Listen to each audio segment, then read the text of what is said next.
오늘이 지나가면 이 인사를 못할 것 같습니다. 우리 옆에 사람들하고 인사합시다. 메리 크리스마스.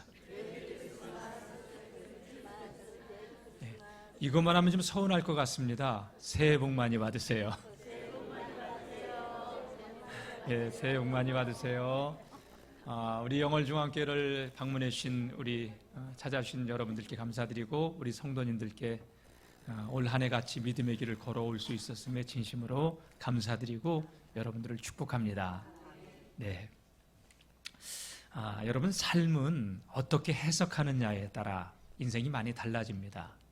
이런 속담이 있죠. 꿈보다 해몽이다. 꿈이 나빠도요, 해석을 잘하면 좋습니다. 그렇죠?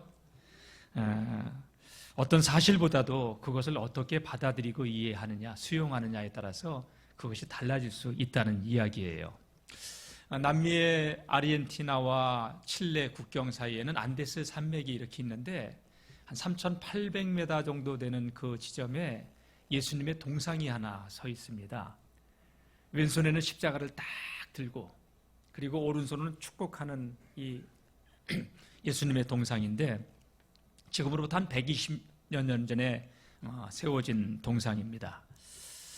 이 나라가 영토 분쟁 때문에 안데스 산맥을 중심으로 전 총성이 있었고, 전쟁 때문에 힘들어하는 그런 상황에서 로마 교황청에서는 그러지 마라, 화해하라, 그리고 서로 공격하지 말고 평화스럽게 살라, 이렇게 합의하에 예수님의 동상 세우게 된 것이죠. 근데 동상이 이렇게 다 만들어져 갈 즈음에 칠레 사람 한 사람이 굉장히 기분 나쁜 주로 이제 어떤 한 저기를 갖다가 이슈를 제기하게 된 거예요. 그게 뭐냐? 왜 기분 나쁘게 예수님께서 아르헨티나를 향해서 손들고 축복만 하고 있느냐? 왜 우리에게는 등을 돌렸느냐? 여러분, 예수님이 등 돌리고 있으면 기분 좋아요? 나빠요? 나쁘죠? 칠레 사람도 그걸 그렇게 받아들인 거고, 칠레 사람들은 예수님이 자신들을 향해서 등을 돌렸다고 생각하고, 이건 분명히 필시 아르헨티나 사람들이 자신들에게 복을 받으려고 예수님의 동상을 그렇게 얼굴을 들고 아르헨티나를 향해서 복을 빌라고 그렇게 모함한 거다. 그렇게 수작을 부린 거다. 그래가지고 술 먹으면서 다시 또 전쟁이 일어날 상황으로 치닫게 되었어요. 그런데 이 칠레의 한 기자 한 사람이 신문에다가 이런 글을 쓴 거죠. 뭐라고 썼냐면, 예수님의 그 얼굴이 아르헨티나를 향하여서 이렇게 쳐다보고 있는 그것은 이 아르헨티나가 칠레보다 더 예수님의 긍휼과 사랑이 필요한 나라이기 때문에 그렇다. 이 말을 들은 칠레 국민들이요, 마음이 다 이 사람의 말을 듣고 보니까, 우리는 저 아르헨티나보다 더 나은 사람들이야, 이렇게 자존감을 높이는 말이었잖아요. 그래서 전쟁이 일어나지 않고 지금까지 평화를 이루며 지내오고 있다고 하는 그런 얘기입니다. 여러분, 무슨 일을 만나든지 어떤 일을 당하든지 여러분 부정적인 생각으로 받아들이지 마시고요, 그 사건이나 어떤 일 속에 나를 향한 하나님의 계획이 무엇인가, 이것을 찾으려고 해야 되고 알려고 해야 되고, 그리고 이것도 하나님께서는 합력하여 선을 이루어 가시는 하나님이라고 여러분 받아들여야 한다는 거예요. 할렐루야. 예. 똑같은 상황이지만 기분 나빠. 왜 예수님이 우리에게 등을 돌렸어? 저 아르헨티나만 축복을 빌어주려고? 이러면 기분 나빠지기 시작하는 건데, 저기는 예수님의 긍휼과 사랑이 더 필요한 나라야. 한순간에 칠레 국민들의 자존감이 확 높아져 버렸잖아요. 여러분, 지금 내가 당하고 있는 어려움이나 아픔, 질병, 이런 것들도 여러분 하나님께서 뜻과 계획 가운데서 나를 빚어가시는 또 다른 하나님의 손길이라고 하는 사실을 깨닫고 또 감사할 수 있는 그런 믿음의 성도님들의 삶이 될 수 있기를 축복합니다. 저도 짧은 생을 이렇게 살아오면서 돌아보면 인생에 도망치고 싶었던, 피하고 싶었던 그러한 일들이 있었지만, 근데 그 과정을 이렇게 지나고 나서 보니까 그것도 하나님께서 나를 빚어가시고 다루시는 또 다른 하나님의 나를 사랑하는 손길이었다고 하는 것을 깨달을 수 있습니다. 있었습니다. 여러분, 2023년도가 이제 이 시간 이후로 딱 저뭅니다. 아쉬움이 많이 남는 분들이 있을 겁니다. 후회감이 드는 사람들도 있고 또 마음의 상처가 아픔이 남아있는 그런 분들도 있을 것입니다. 그거 더 끌어안고 가지 마시고 다 여기다 놓고 그리고 희망의 새해를 맞이할 수 있는 우리 성도님들이 되시기를 주님의 이름으로 축복합니다. 예, 아내가 저를 떠나서는 결코 살 수 없는 그러한 여인인데요. 그 무슨 배짱으로 네덜란드를 혼자 갔는지요.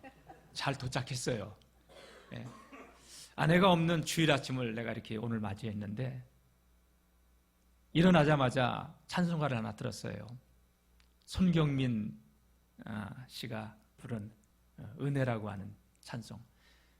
일부 예배 드릴 때까지 한 3시간 정도를 틀어놓고 있었어요. 돌아보니 모든 것이 다 은혜더라고요. 가사 내용은 이렇죠. 내가 누려왔던 모든 것들이, 지나왔던 모든 시간들이, 걸어왔던 모든 순간들이 당연한 것 아니라 은혜였소. 아침에 가 뜨고 저녁에 노을, 봄의 꽃향기와 변하는 가을의 열매, 변하는 계절의 모든 순간이 당연한 것 아니라 은혜였소. 내 삶에 당연한 것 하나도 없었던 것을 모든 것이 은혜였어. 여러분, 돌아보면 내가 이렇게 숨을 쉬고 살아가는 그 자체가 은혜인 줄로 믿습니다. 여러분, 제 아내가요, 아들이 엄마가 굉장히 필요한 때라 급하게 이제 날아간 건데 못 갈 뻔했어요. 왜 못 갈 뻔했느냐? 이유가 있었죠. 아들에게 줄 과자 같은 걸 사겠다고 마트에 갔는데 공항에서 전화가 온 거예요. 따라랑 받았죠. 오미연 씨세요? 네, 그런데요. 아니, 어디 계시는 거예요? 왜요? 여기 공항인데요. 저 집에 있는데요? 무슨 얘기예요? 비행기를 타야 될 시간에 집에 있었던 거예요. 세상에 살다 보니 이런 일도 있더만요.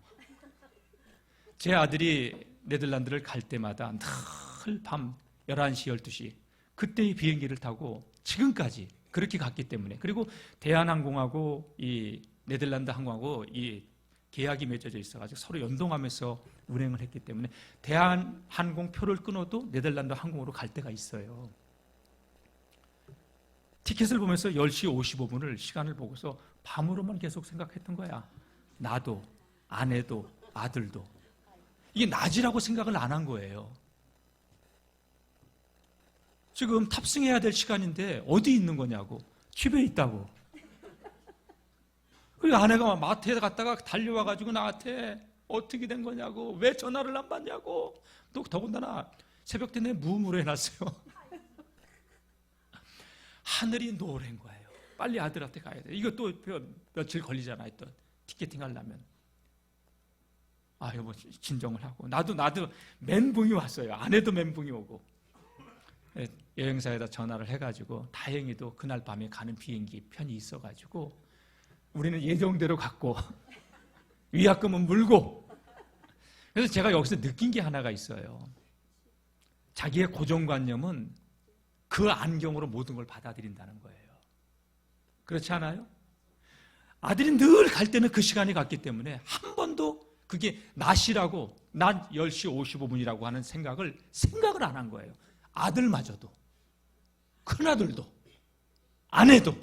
나는 말할 것도 없고. 그러니 당연히 이제 점심 먹고 출발만 하면 되는데 얼마나 어이가 없었어요, 여러분. 예? 그래도 하나님께서 가게 해주셨어요. 그래서 제가 아내가 도착할 즈음에 제가 문자를 하나 딱 카톡으로 남겼죠. 여자는 약하지만 어머니는 강하다. 절대 제 아내가 혼자 어디를 갈 사람이 아니에요. 그런데 아들 때문에 그렇게 혼자 네덜란드를 찾아갔어요. 모든 것 다시 사실 돌아보면요, 다 같이 모든 것이 하나님의 은혜입니다. 그 손경민 씨가 지은 그 은혜라고 하는 복음성가의 뒷부분을 보게 되면, 내가 이 땅에 태어나 사는 것, 어린아이 시절과 지금까지 숨을 쉬며 살며 꿈을 꾸어왔던 삶, 내가 하나님의 자녀로 살며 오늘 찬양하고 예배하는 삶, 복음을 전할 수 있는 축복이 다 같이 당연한 것이 아니라 은혜였어. 예, 이 땅에 당연한 것 하나도 없습니다. 여러분, 우리가 대한민국에 살고 있는 이 자체 은혜입니다. 여러분, 이 12월 31일 올해의 마지막 날, 마지막 주일이에요. 지금 여러분, 우리는 이 시대의 징조를 잘 읽을 수 있는 통찰력이 좀 있어야 되는데, 세상을 바라보면요, 지금 세상은 종말을 향해서 달려가고 있다고 하는 이야기를 교회만이 얘기하는 게 아니라 기후학자들, 환경학자들, 인류학자들, 문화학자들이 지금 지구는 위험 수위를 넘어섰다고 얘기를 합니다. 마지막 때가 되면 첫째 기근과 지진이 일어나고 민족이 민족을, 나라가 나라를 대적하여 난리가 난다고. 2년 전에 일어났던 저 러시아와 우크라이나의 전쟁뿐만이 아니라 또 얼마 전에 일어났던 하마스, 이스라엘 전쟁, 이거를 통해서 그쪽에 있는 아랍권, 또 아프리카에 있는 예멘 후티 반군들이 그 수에즈 운하를 봉쇄하고 이러면서 이란이 개입되면서 지금 전쟁이 확산 일로로 번져가고 있어요. 민족이 민족을, 나라가 나라를 대적하여 일어나겠고. 여러분, 지금 미국의 유명한 그 군사학자는요, 중국은 2027년도 이전에 대만을 침공할 것이라고 거의 확실하다고 그렇게 내리고, 시진핑도 그렇게 여러분 말해왔어요. 시진핑이 대만을 치지 않으면요, 그의 권좌에서 내려와야 돼요. 그런데 가장 적기가 언제냐? 내년 초라고 보고 있어요. 모르겠어요. 역사의 주권은 저는 하나님이 쥐고 계시다고 믿는데, 전쟁이 일어나면 우리는 어쩔 수 없이 미국을 도와서 참전을 해야 되는 그런 상황까지 오고, 지금 모든 것이 지금 일어나는 징조들을 보면 세상은 평화를 원하지만 평화가 없어요. 여러분, 이러한 때 우리가 어떻게 살아가야 될까요? 다 같이 깨어있자. 깨어있자. 영적인 사망의 잠에 취해 있지 말고 깨어 근신하며 주님의 오심을 기다리고, 주님 앞에 서는 그날 우리가 부끄럽지 않은 모습으로 주님 앞에 서고 주님을 맞이할 수 있는 우리 모든 믿음의 성도님들이 될 수 있기를 축복합니다. 여러분, 2023년도를 보내면서 아쉬움이 많이 남겠지만 뒤의 것은 잊어버리고 위에서 부르신 부름의 상을 위하여 다시 신앙의 옷깃을 여미고 허리띠를 졸라매고 한 해를 과감히 덮어버리고 묻어버리고 잊어버리고 새로운 희망의 새해를 맞이할 수 있는 오늘 저와 여러분들의 삶이 될 수 있기를 주님의 이름으로 축원합니다. 예, 오늘 본문은 2000년 전 바울이 로마의 감옥에서 쓴 서신이에요. 빌립보 교회 교인들을 생각하면서 쓴 편지인데, 바울은 이 빌립보서를 보게 되면요, 아주 감옥에 있는 사람이 감옥에 있는 사람 같지 않아요. 바울은 항상 모든 것을 해석하는 능력이 주님 중심이에요. 하나님 나라 중심이에요. 그러니까 내가 이 복음을 전하다가 억울하게 감옥에 들어왔다, 하나님을 향해서 분노와 원망을 쏟아놨던 삶이 아니라 그 속에서 다 같이 기뻐하라. 바깥에 있는 사람을 향해서 기뻐하라. 다시 말하노니 기뻐하라. 아무것도 염려하지 말아라. 오직 모든 일에 기도와 간구로 너의 구할 것을 감사함으로 하나님께 아뢰라. 그리하면 모든 지각에 뛰어난 하나님의 평강이 그리스도 예수 안에서 너희들의 마음과 생각을 지켜줄 것이다. 여러분, 바울은 정말 하나님의 사람이에요. 어떤 상황 가운데서도 이 상황 가운데 있는 하나님의 뜻은 무엇인가를 찾아가는 그런 하나님의 사람이었죠. 정말 바울은요, 그의 이 사역의 생애를 돌아보면요, 많은 생명의 열매들, 선교의 열매들 맺었던, 정말로 주님 앞에 서면 주님이 달려나와서 끌어안으면서 착하고 충성된 종이라고 하면서 기뻐 그러한 믿음의 삶을 살아왔던 바울이었지만 늘 그는 가슴에 목마름이 있었어요. 그 목마름이 뭔지 알아요? 내가 더 주님 앞에 충성하고 더 많은 영혼들을 주님께로 돌아오게 해야 되는데, 그런 이야기예요. 오늘 말씀 보게 되면 위대한 삶을, 그렇게 정말 위대한 삶을 살았던 바울이 아닙니까? 여러분, 신약 성경에 27권 가운데 14권을 성사학자들은 바울이 썼다고 얘기합니다. 절반 이상을 바울이 쓰고, 그리고 여러분, 기독교의 신학과 신앙을 집대성해 놓은 사람이 누구냐? 바로 바울이에요. 2000년 기독교사의 찬란한 기독교의 이 신학을 정립해 놓은 사도 바울 아닙니까? 근데 오늘 말씀 보게 되면 인생의 그 끝자락에서 쓴 이 빌립보서를 보게 되면 바울은 많은 아쉬움이 지금도 있는 거예요. 오늘 12절 말씀은 이렇게 시작되고 있습니다. 12절 한번 읽어볼까요? 시작. 내가 이미 얻었다 함도 아니요 온전히 이루었다 함도 아니라 오직 내가 그리스도 예수께 잡힌 바 된 그것을 잡으려고 달려가노라. 예. 베드로보다도 위대한 사역을 감당했던 바울은요, 유대주의적인 사고관을 벗어나지 못했던 사람이에요. 사실은 예루살렘을 떠나지 않았던 사람이었어요. 사실은.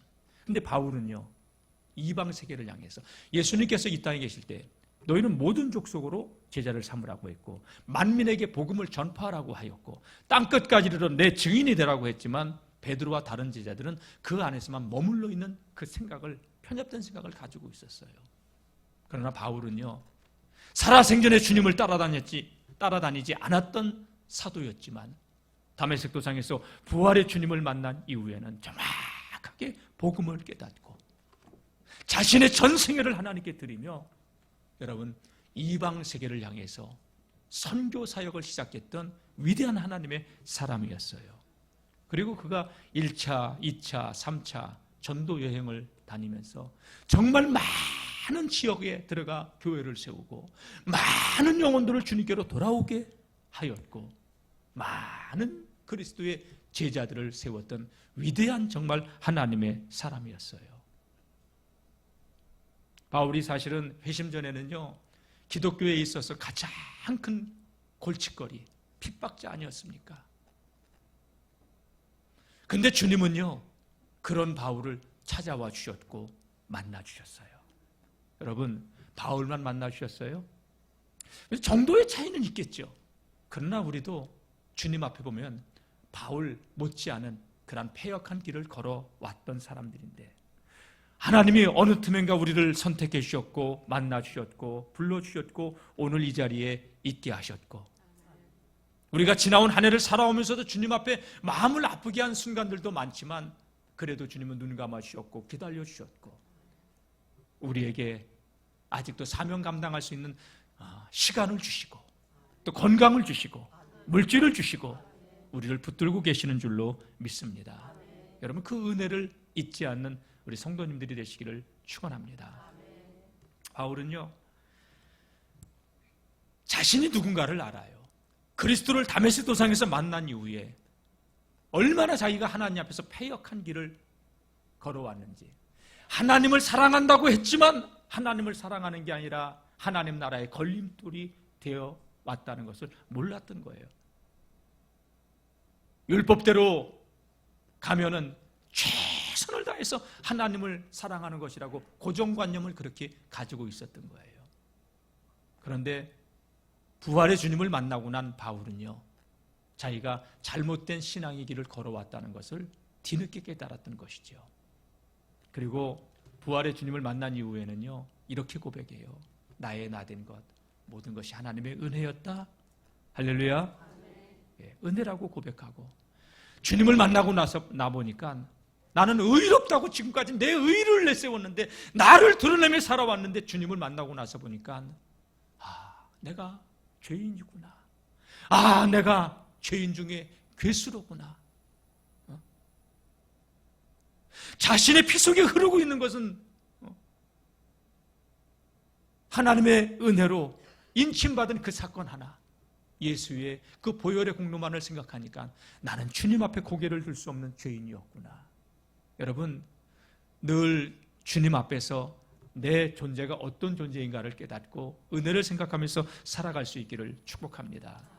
조금 전에 제가 고정관념이라고 하는 단어를 썼는데, 늘 밤에 비행기를 탔기 때문에 10시 55분 그 오전 시간인 그 비행기표를 보고도 이건 밤이라고 생각하는 그 고정관념이 여러분 비행기를 탈 수 없게 만들었던 것처럼, 여러분 내가 잘못된 고정관념은요 신앙의 걸림돌이 된다는 사실, 하나님 나라의 걸림돌이 된다는 사실을 우리는 기억해야 돼요. 바울이 그러한 삶을 살아왔던 사람이었기 때문에 정말 주님을 위해서 하나님을 위해서 산다고 했지만 여러분 그는 복음의 걸림돌이었고, 그리고 주님의 그 마음에 못을 받고 있는 그러한 사람이었다는 것을 그는 유대교에 있었을 땐 몰랐어요. 그런데 부활의 주님이 자신을 찾아온 이후에는 내가 잘못된 길을 걸어가고 있어요. 거기서 유턴한 거죠. 여러분 오늘 혹 우리가 잘못된 신앙의 길을 걸어오고 있었다면 오늘 2023년 12월 31일 이 기점으로 우리의 옛사람은 벗어버리고 유턴하여 여러분 새 사람으로 새롭게 새해를 맞이할 수 있는 우리 성도님들이 되시기를 주님의 이름으로 축복합니다. 그리스도를 만나고 나니까 자신이 지금까지 자랑해왔던 모든 것들 다 부질없다는 것을 알게 된 거예요. 내가 세상적으로 자랑할 것이 많다? 바울은요 정말 그 누구와 견줘도 부끄러움이 없이 완벽한 율법에 의한 완벽한 삶을 살았다고 자신을 그렇게 인정하며 살아왔던 사람이었어요. 그러니까 내가 그러니까 남도 그래야 되는 사람이에요. 그러니까 바울은요 유대교에 있을 때 예수 믿는 사람들을 도저히 용납할 수가 없었던 것이었죠. 근데 바울이 그리스도를 만난 이후에는요 자기가 생명처럼 여기며 붙들고 살아왔던 그 모든 것들을요 내려놓기 시작해요. 자, 그 말씀이 7절부터 나오는데요 7절 한번 볼까요? 제가 읽겠습니다. 그러나 무엇이든지 내게 유익하던 것을 내가 그리스도를 위하여 다 해로 여길 뿐더러, 그리스도를 위하여 내가 지금까지 붙들고 애지중지 그냥 사랑하며 살아왔던 이것이 내 삶이고 내 전부라고 생각해왔던 그 모든 것들을 다 해로 여기고, 누구 때문에? 예수 때문에. 누구를 위하여? 예수님을 위하여. 이 모든 것을 해로 여김은 다 같이 내 주 그리스도 예수를 아는 지식이 가장 고상하기 때문이라. 여러분, 이게 여기 있는 이 뚜껑이 이게 소중하다고 생각하는 사람은 이걸 못 내려놔요. 아무리 좋은 걸 갖다 주고서 이게 좋은 거라고 얘기를 해도 이게 좋다고 생각하는 사람은 이거를 안 내려놔요. 그러나 이것이 정말로 이 컵이 중요한 것이라고 소중한 이 가치를 아는 사람은요 이 잡았던 것을 내려놓고 이거를 잡을 수 있는 거예요. 이거를 잡고 있으면 이거를 못 잡는 거예요. 바울은 지금까지 유대교에 있으면서 율법의 의로 그것이 자신의 모든 것이었어요. 그러니까 예수 그리스도께서 하시는 그런 말씀들이 그의 귀에는 들어오지 않았던 거예요. 그런데 그리스도께서 그를 만나 주시면서 눈을 열어주시니까 이게 보이기 시작하는 거예요. 저는 우리 영월중앙교회 성도님들이 예수 그리스도를 새롭게 보고 깨닫고 누릴 수 있는 그 믿음의 눈들이 활짝 열어질 수 있기를 주님의 이름으로 축복합니다. 내 주 그리스도 예수를 아는 지식이 가장 고상하기 때문이라. 내가 그를 위하여 모든 것을 다 내려놓을 수 있었던 것은, 배설물처럼 여길 수 있었던 것은 그리스도 예수를 아는 지식이 가장 고상하기 때문이라. 여러분, 예수님께 발견되시길 바랍니다. 예수님을 발견할 수 있기를 축복합니다. 그래서 바울은 그리스도를 발견하고 나니까 난 모든 것을 다 배설물처럼 여길 수 있다. 여러분, 배설물의 다른 말이 뭐예요? 한 글자로 덩이에요. 예? 여러분, 우리가 화장실에 가서 이렇게 볼일을 보고서 다 손을 씻는 이유가 불결하니까. 예? 바울은요, 세상의 명예, 권력, 돈, 물질, 인기, 모든 것, 그리스도를 만난 이후에는 그냥 배설물처럼 여겨버려요. 근데 우리는 그거를 붙잡으려고 몸부림치며 살아가요. 그래서 어느 목사님은 강연에서 설교를 하는데 그게 저한테 탁 들어오더라고요. 바울이 버렸던 그 배설물을 왜 이렇게 사람들은 집착하면서 그거를 위해서 목숨 걸고 살아가느냐.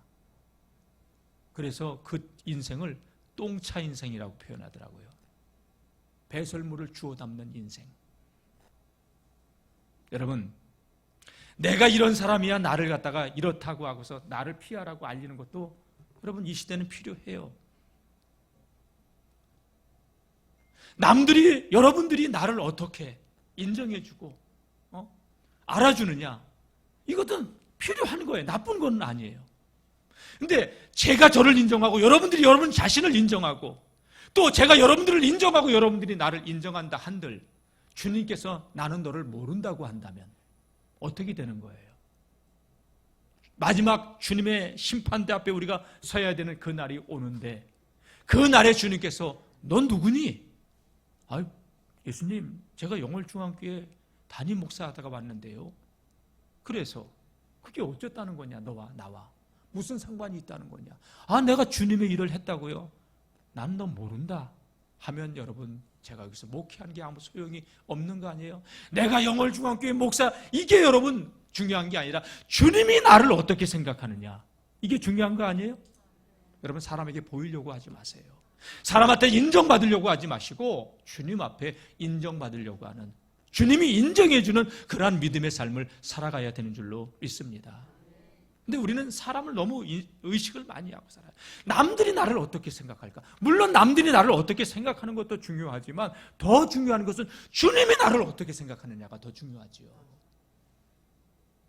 사람은 좋은 목사라고, 좋은 장로라고, 좋은 성도라고 이렇게 하지만 주님은 아니라고 한다면 꽝인 거 아니에요? 온 천하를 다 가져도 자기 목숨을 잃어버린다면 아무것도 아닌 거 아니에요? 여러분, 목사의 눈에 들려고 하지 말고 주님의 인치심을 받고 주님의 인정을 받는 사람이 돼야 되고요. 사람들한테 인기를 얻으려고 하지도 마시고 여러분, 주님이 나를 어떻게 생각하냐, 이게 더 중요한 거란 얘기예요. 바울은 늘 하나님 앞에서, 주님 앞에서 자기를 돌아봐요.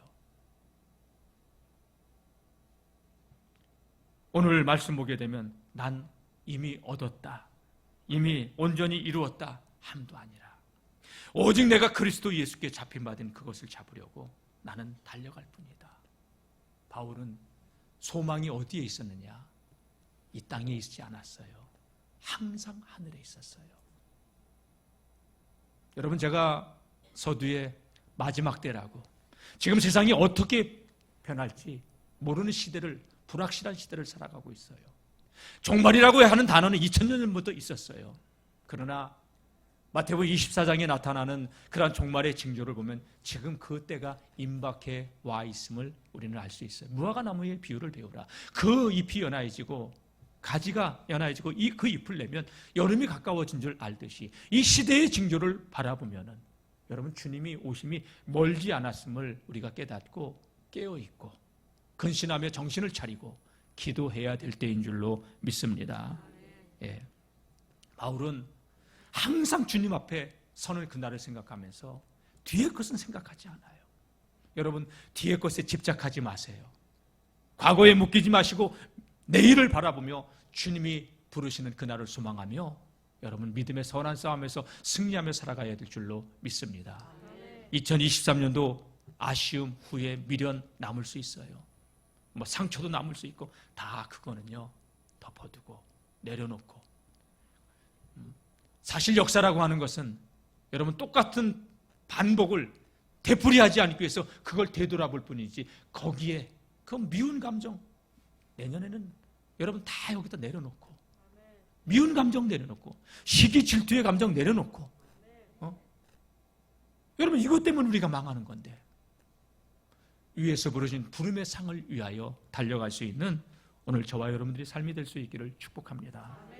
오늘 바울은 이렇게 고백합니다. 우리 13절 한번 읽어보겠습니다. 시작. 형제들아, 나는 아직 내가 잡은 줄로 여기지 아니하고 오직 한 일, 즉 뒤에 있는 것은 잊어버리고 앞에 있는 것을 잡으려고. 할렐루야.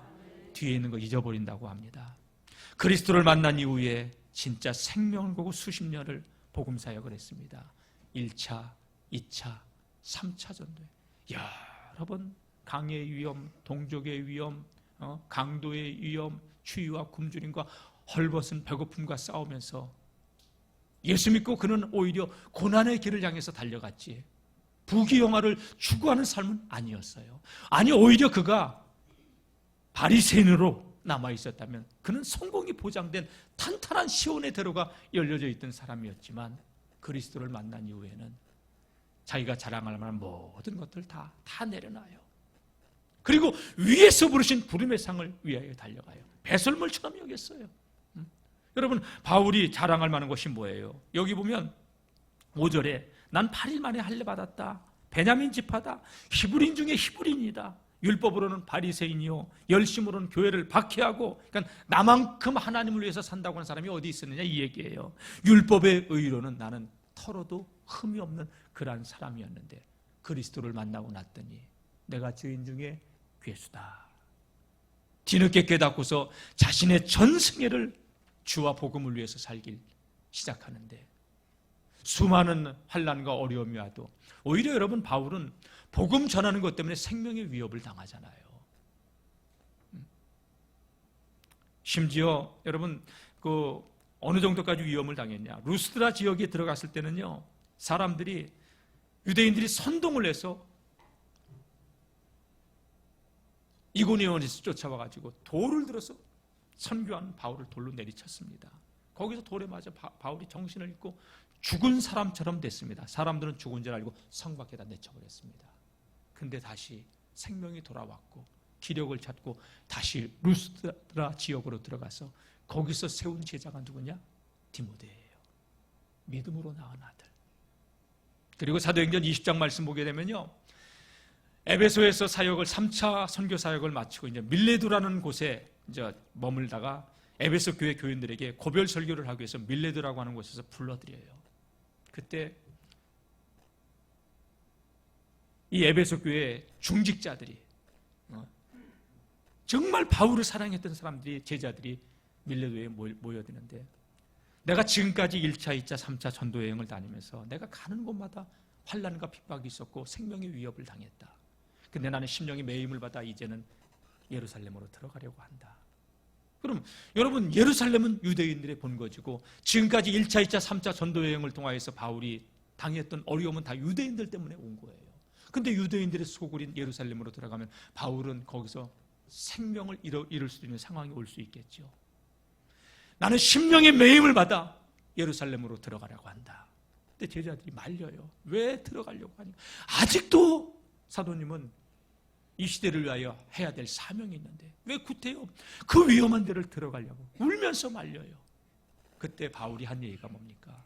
나의 달려갈 길과 주 예수께 받은 사명, 곧 하나님의 은혜의 복음을 증거하는 일을 마치려면은 내 생명을 조금도 귀한 것으로 여기지 아니하노라. 여러분 세상에서 제일 무서운 사람이 어떤 사람이죠? 배 딱 내놓고 너 죽고 나 죽자. 배째라는 사람이 제일 무섭잖아요.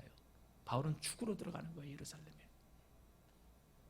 알았어요.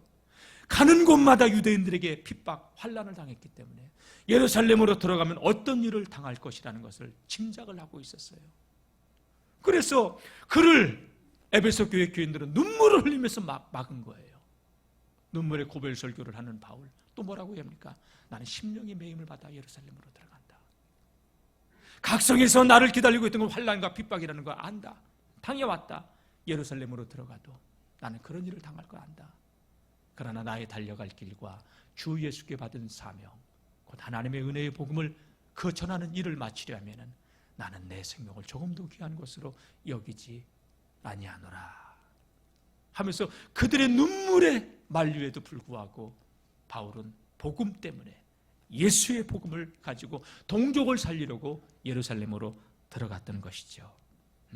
많은 교회를 세웠고 많은 제자들을 세웠던 그런 사도 바울이었습니다.